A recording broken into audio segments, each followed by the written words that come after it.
স্কুলে কেন পাঠায়? কেন জানেন তো?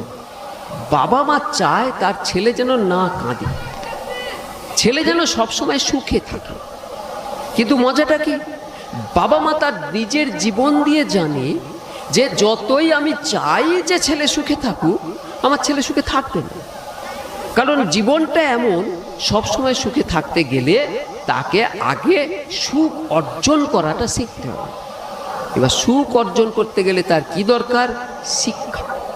তাই বাবা মা তাকে স্কুলে পাঠায়, যে চিরকাল তো আমরা থাকবো না, ছেলে সুখে থাকতে গেলে তাকে শিক্ষিত হতে হবে, পাঠালো।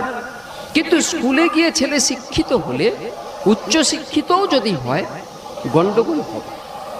কেন গন্ডগোল হবে? শিক্ষা পেলে সে সব সুখ পেতে চাইবে। কিন্তু আরেকটা জিনিস জানা, সব সুখ পেতে চাইলে তো পাওয়া যায় না, কোথাও না কোথাও তো